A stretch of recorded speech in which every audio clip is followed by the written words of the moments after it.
Hey, how you doing out there in YouTube land? This is Stiletto coming at you from the Wild Wild West. Part 2. This is the modern stilettos. Coronavirus still continues. It's Sunday, April 19th, 2020. These are my modern stilettos, people. These are what I would call my modern stilettos. I know some of it may disagree with my choices of what I'm calling a stiletto on certain knives of these, but to me they're all long and slender, and sure, some can be used for different things or whatever, but I think the primary use of most of these is just for stabbing in a self-defense role. Just like the Italian stilettos and German stilettos and the Czech Republic stilettos I showed you in the previous video. These serve the same type of role in self-defense. Now, a couple of these could probably be good, successful at being good slashers too, but I think their primary role is still stabbing. Anyway, let's get down to it. Let's start off with this one. Now, this is one I think that a lot of people are going to say is not a stiletto, but I think of it as a stiletto. It's designed after the Scottish Skene-Dhu. The Scottish Skene-Dhu by Cold Steel. These aren't available anymore, but Cold Steel, please bring these back. These were awesome. I love the holdout. The holdout is an awesome blade, and I like all of the holdouts. I still carry holdouts in my EDC drawer. I carry the smaller ones in my EDC drawer, the 9-inch ones. I have an all black one, and I have an old Oz 8 one. The all black one's the CTS one that I made all black. Anyway, I love holdouts. Holdouts are great knives. These are knives that are good for also using as like a folding butcher's knife or a folding chef's knife. I would recommend them for that too. They're good for, food prep. This one right here is a fully serrated model. This is my fully serrated one. And it came with black handles, I believe, but I switched out the handles to make my old. This one came with a black blade and black hardware, and there's a CTS. This is CTS also, and I swapped it out with my black one that had a plain blade and this hardware. So that's how I made my all black one. I swapped it out with this one.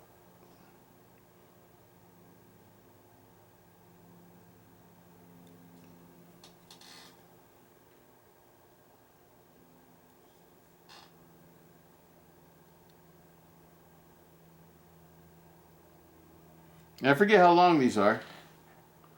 I think it's about, let me see. It's about the same size, about 13 inches. I would say it's 13 inches, close enough. A little bit over, a little bit less, who cares? That's about 13 inches. This one has a 3.3 millimeter blade thickness. Absolutely love these. This is one of my favorite all-time knives. The holdouts. Absolutely love the holdouts. Cold Steel, bring them back. Next one up, this is a DLC coated CTS XHP. This is the one that I swapped the parts with the other one that I just previously showed you. This one had the plain, the serrated blade, unfinished serrated blade. That's how I made this one on black. This is my tactical. This is one I actually carry a lot. I carry it inside my vest a lot. And I go on long rides on motorcycles. It's my emergency backup blade.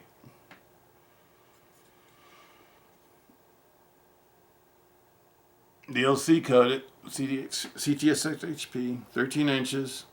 One of my favorites. Okay, now we'll get into a little bit more of the more traditional ones that are modern. This one right here is my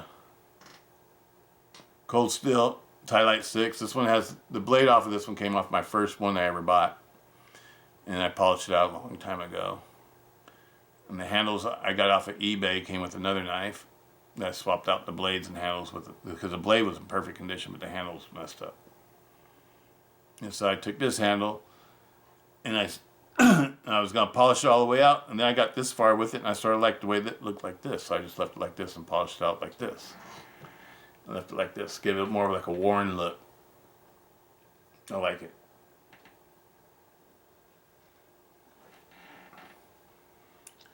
And I like these,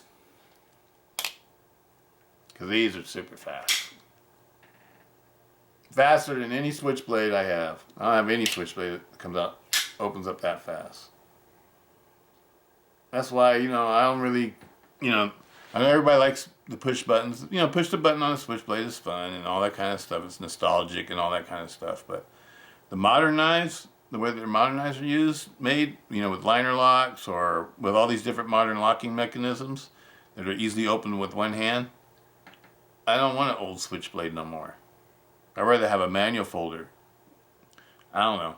That's just me. Manual folders are more dependable. They always work. They have to be totally broken before they won't work. So, I don't know. I prefer the manuals. That's just me. I prefer a manual over a switchblade any day. Because a manual, you can control it how you open it. You can open it slow and quiet, if you want. Or you can be fast. Either way. And it's easy to open and close with one hand. Switchblades, it's not easy to do that. But anyway, this is me, my little thing about manuals and automatics. I prefer manuals over automatics. This is my next one that I customized. This is my favorite one right now. I like this one the best. This is my Lynn Thompson Chris. I customized by putting on an old school 70-75 aluminum handles. Stock, they come like this. They come with a Zytel handle, OD green Zytel handle. Now this looks perfectly fine too. This is a beautiful knife too. And actually, if I was going to carry one, I'd rather carry this because this is lighter, a lot lighter. Like, I don't know, 2 or 3 ounces lighter. But this one's sexier. Sometimes you gotta go for what's sexy. For what makes your eyes want to go whoa and bug out. And this one does it for me. This one's sexy to me. This is the sexiest stiletto I have. Out of all my stilettos, I think this one's the sexiest. I think it's the coolest, sexiest, most badass, most fearsome, everything. It's all in one package. This one's got it all. It's hot.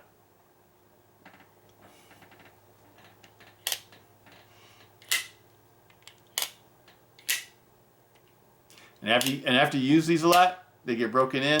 I know people always talking about, like, how can you do that? How can you open up and close it so fast and everything? I can't do that with mine. Well, this one was like that when I first got it, but you know what I did? I just kept playing with it, kept using it. And then after a while, they break in, and the right amounts of parts, where the parts wear down just to the right amount, and everything starts functioning flawlessly, and it's like butter. That's the way I explain how cold steel tie lights are. Now the Zytel ones, when you first get them, they're like butter right off the bat. I mean, they you know, all you have to do is maybe you might, if anything, you might have to adjust the pivot to get to where you want it to be. But the Zytel ones, I don't know what it is. The cheapest ones, and also the G10 ones, those two, they work the best. These ones, they have to be broken in. I don't know what it is.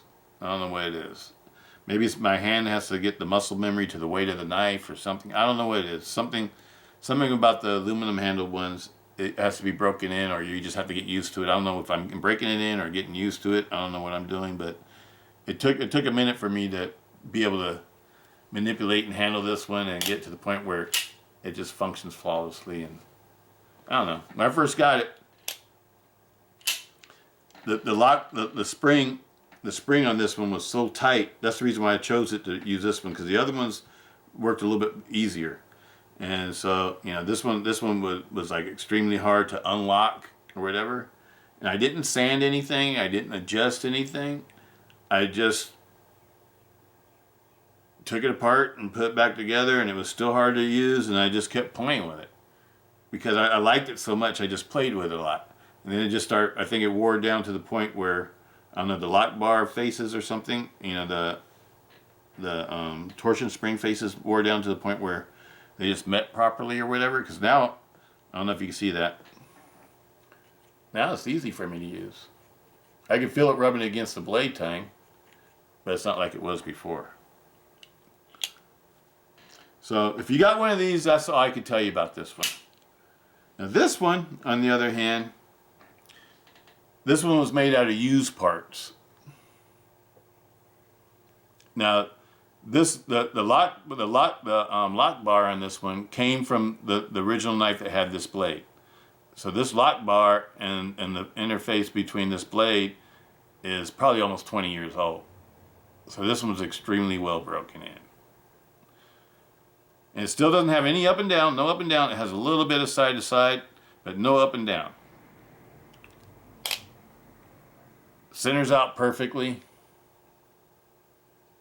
These cold steel Tie-Lite 6s are made very well. For, you know, because I've had other liner locks when I used to be into liner locks that would wear out real quick and they were like crappy knives. These cold steel liner locks, I don't know what kind of steel, or I think they must heat treat their you call it the torsion springs or whatever you call it. And they use a fairly thick torsion spring so it doesn't fall apart real quick, and then they fold it over. Makes it extra strong. But this one is super fast. This is the fastest knife I have. And it's been totally polished and modified, so that's the reason why it's the fastest too. And it has Teflon washers in between the liners, in between the washers. Oh, that's one thing I did to this one too. That's probably one reason why it might work a little bit better. But it has, when you first get these don't have Teflon washers. They just have bronze phosphor washers. And if you want to make them a little bit smoother, get Teflon washers. You can find them on the internet at knife manufacturers and knife supply places.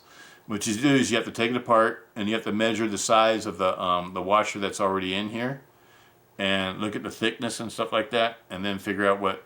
I buy a whole bunch of different thicknesses because some knives need thicker washers than other knives or whatever in order to center out right and line up right and everything else. So I get them from like knife supply places. I haven't done it in a long time because I bought such a big bulk order like 20 years ago that I still use those same washers from that same order.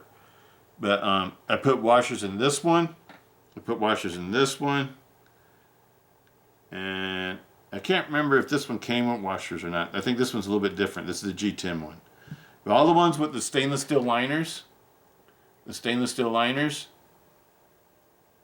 don't come with Teflon washers. They just have the bronze phosphor washers. Somebody asked me about that, and that's the reason why I'm pointing it out.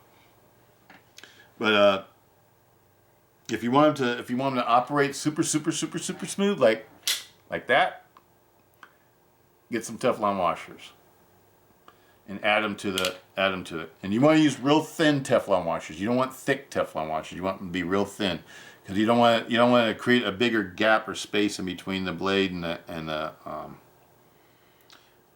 stainless steel liner. You just want to keep everything sort of about the same, but you just want to make it slicker.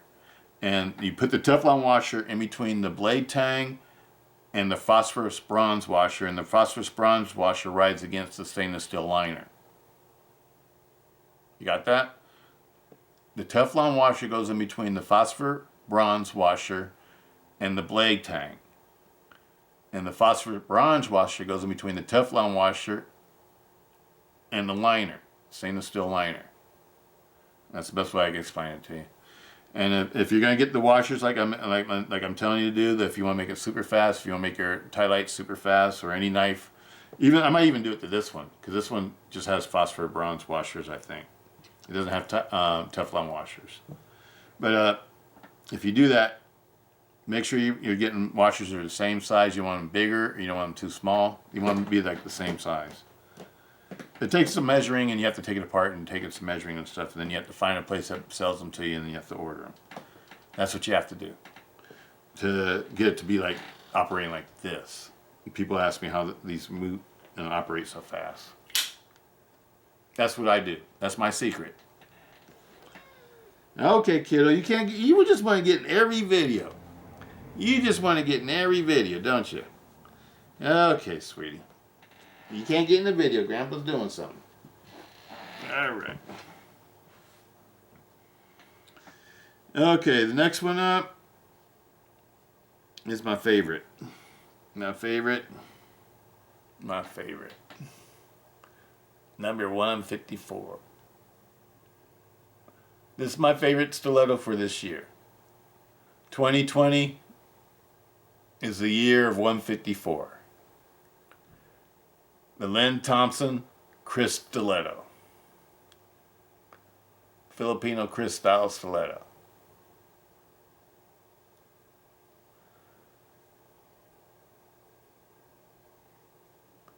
This is my favorite stiletto for this year. And it has become my favorite stiletto of all of my stilettos. This is my number one favorite. I like this one the best out of all of my stilettos. If I only could pick one stiletto to have out of all my stilettos, I'd pick this one.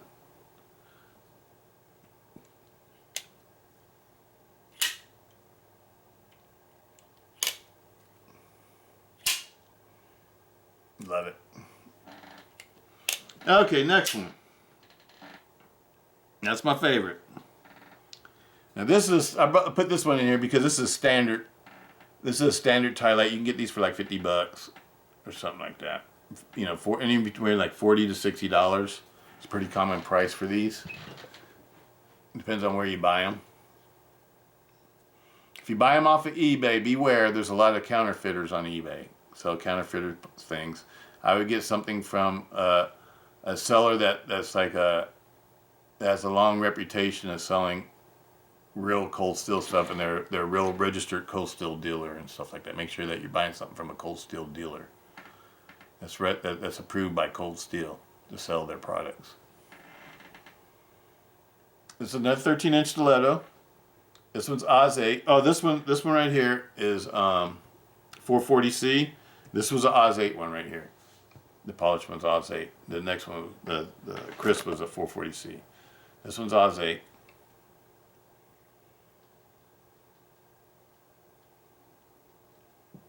Bayonet style blade, which is the original style blade for the cold steel tie lights. This one hasn't been modified at all. This one's totally stock.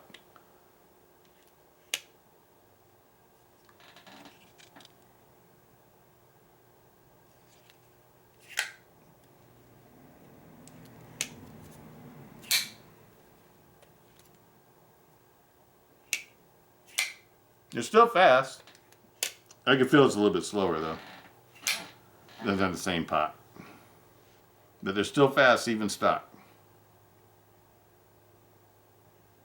And here's a stock Chris. This is the way they come when you buy them. Feels super light compared to my other one. This one feels feather light. Feels like it weighs like a little bit over 6 ounces or 7 ounces, a little bit under 7 ounces. I don't know, it might be closer to 6 ounces. It feels really light. I've just gotten used to that heavy one. My other one's like 8.7 or 8.6 ounces or something like that. I think it's probably at least 2 ounces heavier than this. 440C blade. Zytel, OD green Zytel handles. Stainless steel liners that are heat treated. Zytel backspacer. This color matching OD green. I love that. I love that cold steel. I love that cold steel. You gotta make more of the tie lights in different colors too. I think tie lights would be cool to have in different colors. Love the Zytels with the color match Zytel backspacer. I love that. I love that. Very sweet knife. Highly recommend these. These are awesome blades. And they're fairly thick too, all the way up to the tip. I don't know if I can show you the tip. That's not a weak tip. And right, like I said, the primary function of a stiletto was for stabbing. And what made the Chris stiletto so badass is that a Chris blade does a lot of damage when it stabs somebody. And that's the reason why they were outlawed and banned in a lot of different places, because of the damage that they create. Daggers and crisp blades create a lot of damage when they stab people. But anyway, that's that one. I'm not trying to stab nobody. I just like to collect them. I just think they're cool ass knives. I'm not telling you to get these so you can stab people. I'm a collector, not a stabber. But I do carry knives for self-defense, though. You know, it's one of my, I carry knives. Sometimes I carry a gun too. You know, it depends on where I'm at and what I'm doing and where I'm going. But I'm totally, you know, totally Second Amendment and all that kind of stuff. And I believe in knife people's rights and stuff like that. The reason why I meant bringing that up because I saw somebody mention something about my Benchmade, and I understand that Benchmade, the CEO, he helped out the police department in his area and by destroying some guns that were scheduled to be destroyed, slated to be destroyed, and that created a big controversy. I don't know. I don't like to get involved in politics. It's not my thing. You know what I'm saying? It's not really my thing. All I care about is what's in my pocket and what I'm carrying and how good of a knife it is or a gun it is or whatever it is. I always like to carry, you know, good quality items. I don't like carrying cheap stuff. I'm not a cheap knife person. That's not me. I like Cold Steels because to me Cold Steels, they make the best self-defense knives. I mean, they make, you know, they have the best locks. They're the safest to use. They won't fold back on your hand. I've had knives fold back on my hand before with liner locks. And I just trust Cold Steels. And where I live, I'm not going to carry a fixed blade or whatever, so I have to carry the next best thing to a fixed blade. To me, it's a Triad. Triad's the next best thing to a fixed blade.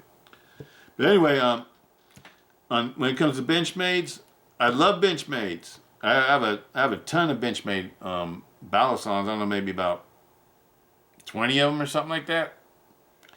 And I have about, I don't know, eight Benchmade folding knives. And all the knives I have from Benchmade are top notch. I've never gotten a knife from Benchmade that wasn't top notch. I mean, the quality, fit and finish, everything is perfect. You know. Most knives I get from Cold Steel are perfect too, but I have gotten knives from Cold Steel that weren't perfect that I send back into Cold Steel to get replaced or whatever. You know, because the grind lines were just too far off for me, or the fitment wasn't right, or I couldn't get the, you know, come out of fixed blade mode, or, you know, different things like that. But every time I had a problem, I contacted Cold Steel, and they told me to send them the blade, and they sent me back a perfect one. So I don't have no qualms with Cold Steel. You know, I just want to tell you guys that sometimes you may get a bad knife from Cold Steel, and don't freak out. Call Cold Steel or send them an email and let them know about it, and they will tell you to send it to them, and they will replace it. You usually get them like within 3 weeks or so. You'll get your knife back, and it'll be replaced with a perfect Cold Steel that you'll be happy with for the rest of your life or whatever. But anyway, let's get back to this. I just had to let that get out there about Benchmade and the controversy that they have going on, and the reason why a lot of people are boycotting Benchmade and stuff like that. You know, but you know, I'm not going to blame a whole company because one CEO made a decision that may not have been the best decision. But I understand why he did it, because I think he was just trying to be a part of his community and be a productive part of his community and help out where he can help out. And so I don't knock somebody for that. I really don't. And the politics, and as far as donating and stuff like that, he donated to a cause that was helping youth, you know, learn how to, you know, get jobs and be machinists and stuff like that. That was ran by Democrats, but he donated to them. People want to hold that against him. I can't hold that against him either. I mean, we need to stop being so Republican, Democrat. Right, wrong, or whatever. There's no gray area. There's either this way or that way. There's no in between. We need to learn how to compromise and get along with each other. If we can't get along with each other, our country's going to fail. We got to stop all this Republican, Democrat bullshit. Right? I don't like to get involved with politics, but I just had to get out my chest. I'm just tired of Republicans, Democrats, always fighting and squabbling and never getting along and hating each other and calling each other names and boycotting each other, whatever. You know, I'm tired of all that crap. I'm tired of all that drama. You know, we just need to get back to being Americans and taking care of our country. That's what we need to do. But anyway, let's get back to knives. Done with politics. Okay. I forgot where I was at. I think I just finished up with this one. Going to this one. This is my second favorite. Actually, this would be my first favorite to carry. If I'm going to carry, I have carried this one. This one's got, yeah, I'll show you. Well, you can see right there. It's got wear marks on it from me carrying it. I bought this one to carry. I have two of these. And I'm like, often when I buy two knives, it's because one's to carry and one's to collect. That's the way I do. A lot of times you see me doubles of everything because a lot of times I plan on carrying one and then collecting one. And then a lot of times I end up just collecting it. So I have two collectors. But I was carrying this one and then all of a sudden these jumped up in price and it's like, you know, because I paid like $100 for this one. I got it on eBay and I got it from a guy, I guess, that bought it and didn't want it. And he sold it for $100. And so I bought this one for $100, and that's the reason why I decided to carry it, because of the cheap one. And then the other one I bought, I paid like $140-something for it. But anyway, these are going for like $200 or $300 now, in between $200 and $300. And it's like, and every once in a while you might find them for like $170 something or something like that. But the prices of these jumped up, so I decided to turn it into a collector. That's the reason why it became a collector. It didn't become a collector because I didn't like carrying it or anything like that. I love carrying this one. This is the lightest Tie-Lite 6. Out of all the Tie-Lite 6s, this is the lightest one. The G10 one. It's one of the most expensive ones, too. Well, actually, I think it is the most expensive one. But now they make these in S35VN. I highly recommend these if you're going to carry one. I would highly recommend this one. Because it's super lightweight. And if you're worried about getting confiscated, I would carry one of these. Because these are only $50. If it gets taken from you, so what? You go out and get another one. It's not a big deal, right? At least for me, I won't go broke or bankrupt if I lose a $50 knife. I can always have another one. But I would be upset if I lost a $200 or $300 knife. That's the reason why I collect this one now. But anyway, those are pretty much my. Well, I got one more. I got a couple more Tie-Lites actually, huh? Okay, I thought that was all my Tie-Lites. This is my first Tie-Lite.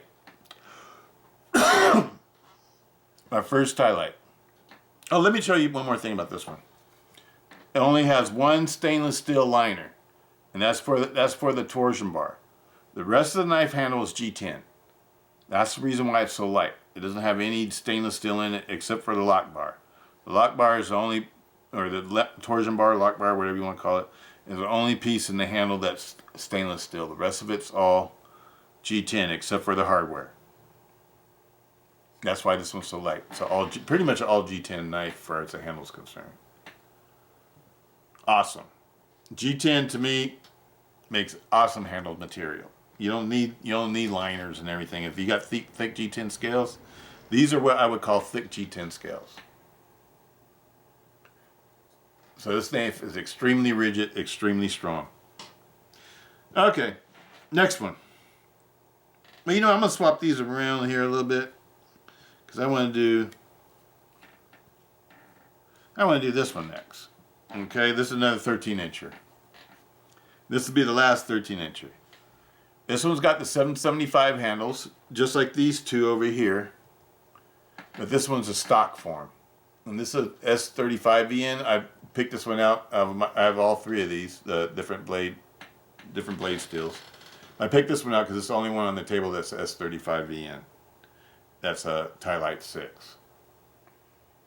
I have an example that's CTS-XHB, another example that's 440C, or two examples that are 440C and two examples that are Oz 8. This is the example that's in S35VN. And this has what they call EDP plating. It's like a coating. And it's a very hard coating to remove. So it's not like DLC. It's not as tough as DLC, but it is a tough coating. and it wears nicely. It's not like the Tough X. It's not tough like a Tough X finish. It's actually like, I think they call it plating, a EDT electro something plate. I don't know, whatever. And the handle's done in EDP too. And it was really hard to get this finish off the handles. And this one right here, the way I got the finish off the handles was I used a chemical remover. And I let it soak all day. And that's the way I was able to get the handles done on that one. This one I just tried to sand first. And it became a monotonous job. And I gave up on it. I just polished it. And I liked it when I got it to here, I liked it. And so I said, okay, I'm going to leave it there. And this is what they look like before you do anything to them.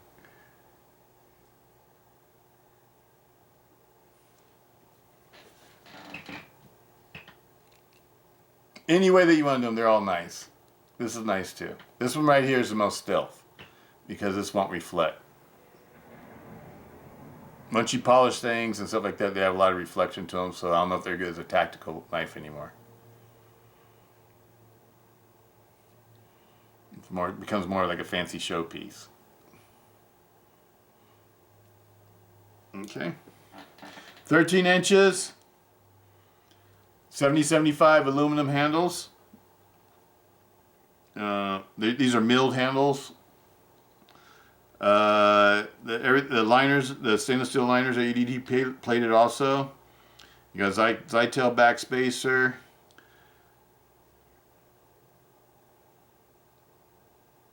These are one thing about the Tylite 6 is that's not friendly to everybody. Is that these are all right hand knives. They don't make a left hand Tylite 6. I don't know why they didn't ever do that.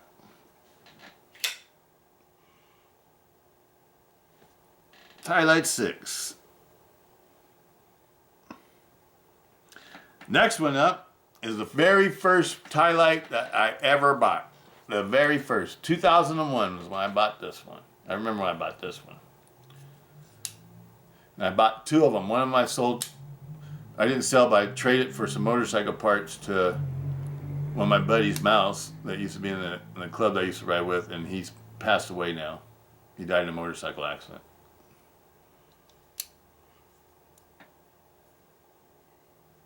I had two of these at one time also. This is the only one I got left. This was a collector. This has never been used. Used to cut anything.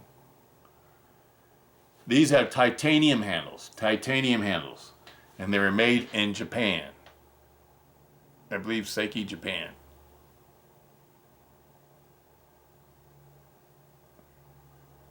And I believe this has an Oz 8 blade. I can't remember what kind of steel this was. I'm pretty sure it's Oz 8. But I won't swear to it. Zytel backspacer. This also has a titanium torsion spring or lock bar. Titanium torsion spring or lock bar. And titanium handles.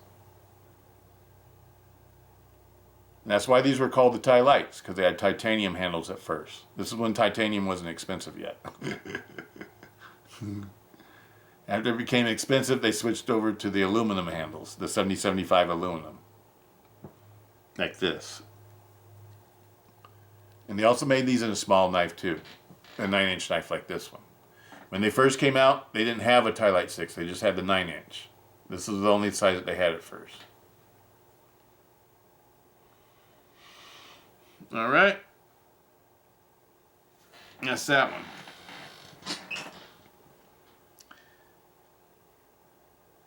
And I'm going to do this one last. Let's do this one last. Okay, next up is the Frenzy. The Frenzy. CTS XHP Frenzy. These are the first Frenzies ever made. First generation of them. I have two of these. One of them I modified, and it's being polished right now. The original one. This is from the original group of Frenzies that I bought. The other one I bought was just like this one. That I dyed the handles black, and they came out sort of like in between, like a sort of like black and grayish, dark gray color. I don't know how to explain it. They didn't come out totally pitch black like I wanted. They came out close enough though. It still looks cool. Frenzy.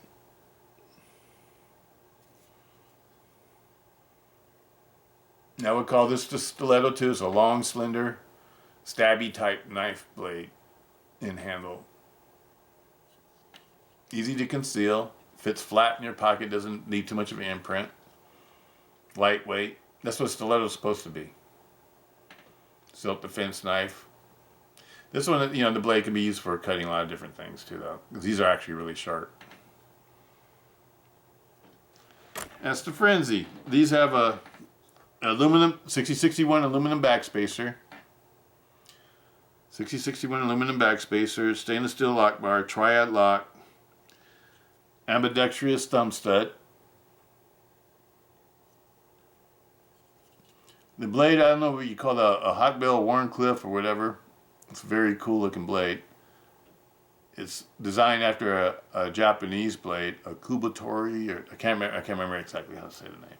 But it was a Japanese blade that was used for prying apart armor so they can stab into in between the layers of armor. Got a nice blood groove. Very nice knife. Very nicely finished.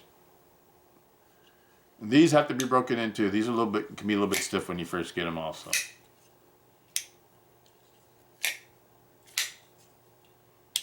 This one is one that hasn't been used.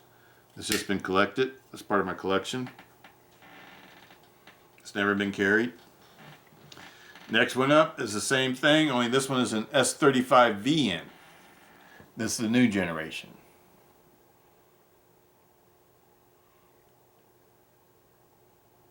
This is the one that's in my rotation drawer right now.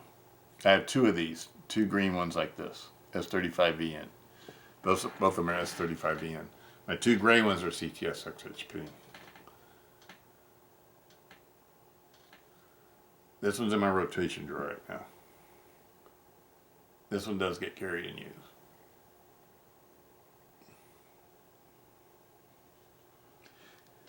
And now to the one that I like to carry the most out of all my stilettos. Any stiletto I got, my number one to carry, and my controversial one, according to politics, knife politics, is the Benchmade SOCP, SOCP 391 BK. This is my favorite knife to carry. 4.1 ounces, people. Touch over 10 inches long. Fully open. 4.5 inch blade. D2 steel. Stainless steel liners. Carbon fiber elite handle scales. Carbide window breaker. Glass breaker. Designed by Greg Thompson.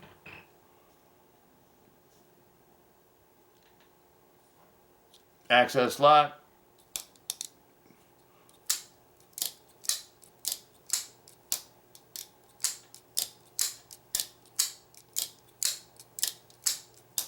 It's hard to beat an access lock as far as like being quick is concerned. But it's not as tough as a triad. Triad lock still rules. Access lock is just more fun to play with. Access lock is just more fun. But when it comes to what actually is the best lock, I'm sorry, access lock.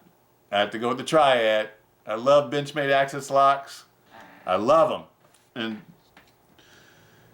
Cold Steel made an access lock for a little while too. I don't know, maybe they should come back and try to make it again.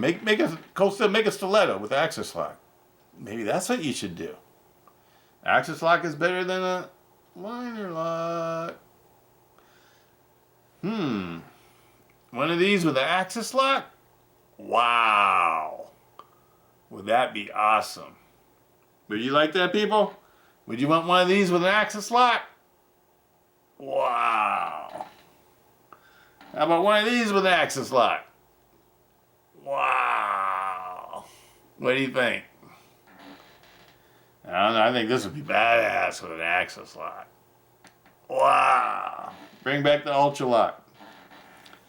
The Ultra Lock that Cold Steel used to have. They used to use it on the Recons and the AK-47s. Bring it back. That'd be the ultimate. I think the Axis lock is the ultimate lock for a folding stiletto, manual stiletto. That's my personal opinion.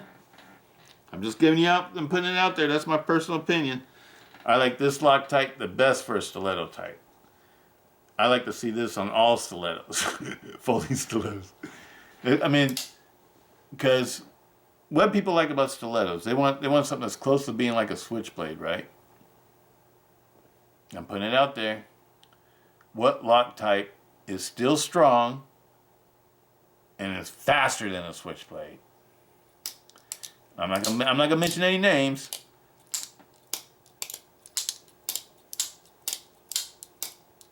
Not gonna mention any names. I think y'all know what I'm talking about. It's hard to beat an Axis lock. It's just hard to beat one. They're super fast, and the only problem with the Axis lock is if you hit it with the butt on the butt end with full force with the blade open. There's a chance that the lock can slide down and the blade can get released and it can fold on your hand. That's really like the only weak spot to an Axis lock, as far as in a self-defense role is concerned. I would never hit the butt in with the blade open. Now on the other hand, if you hit the butt in with the blade closed, perfectly fine doing that. You don't have a problem with doing that. I wouldn't do it with the blade open. That's the only weak part to the Axis lock, is that this lock bar can come down. If it hits too big of an impact back here, it can jolt the lock bar to come down and the blade can fold down. That's the only way I can see this failing and folding on your hand. Other than that, I don't think it'll fail or fold on your hand. That's my personal opinion. Now the Cold Steel Triad lock doesn't have that.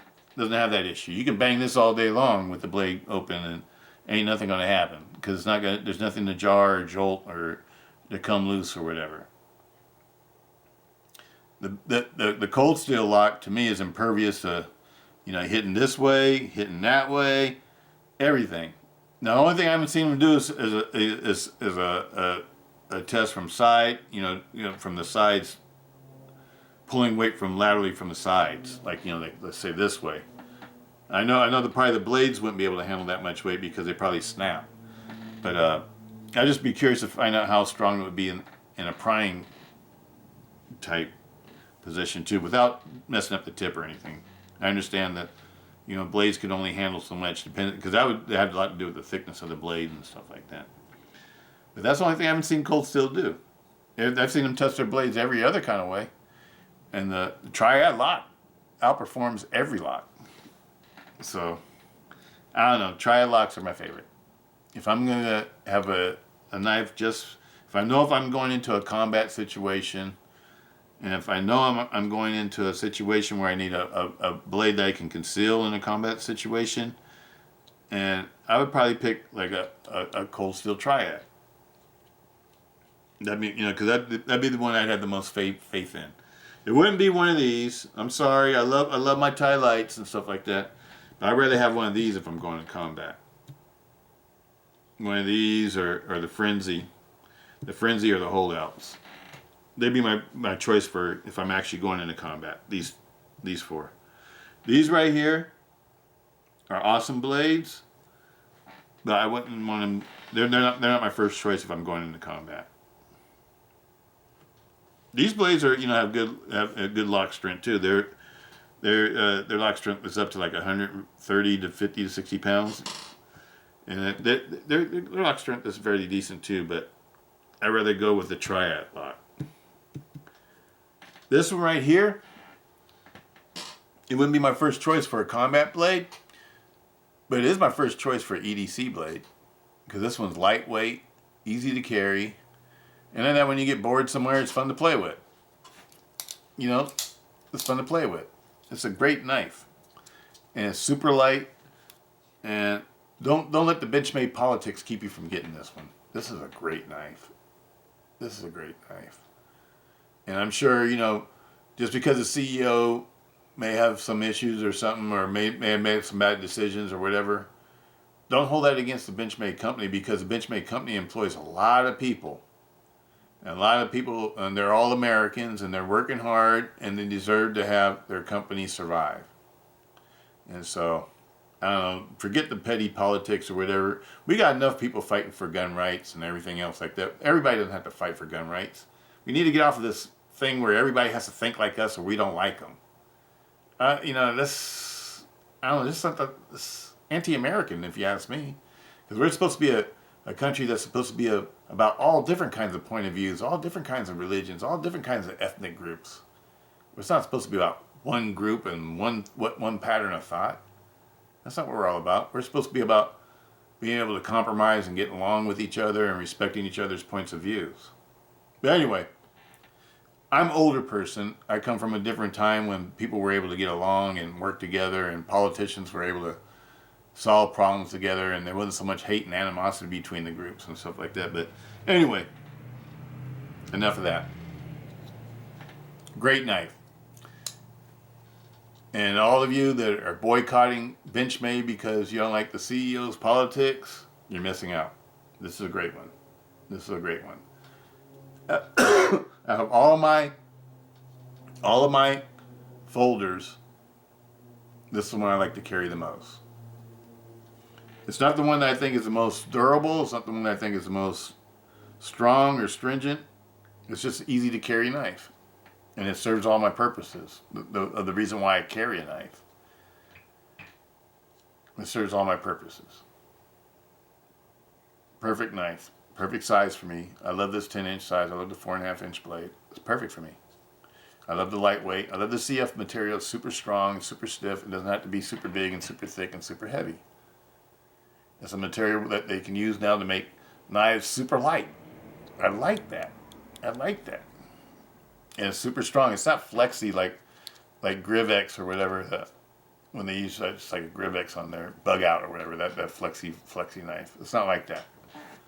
This feels like a good quality knife. It doesn't feel like a cheap knife. Very good knife. But anyway, these are my modern stilettos. This is part 2, people. I hope you enjoyed. I know I've been going on forever. But, you know, we don't have nothing to do today. At least I don't. Today's my day off. And we got to stay inside the house. I can't get on the motorcycle and go cruise around and do everything I like to do. But I thought I'd share some time with you guys and make some videos, talk about some subjects. Anyway, that's it for today. Time to go do some editing and posting. Hope you all enjoy them. Peace out. Stiletto.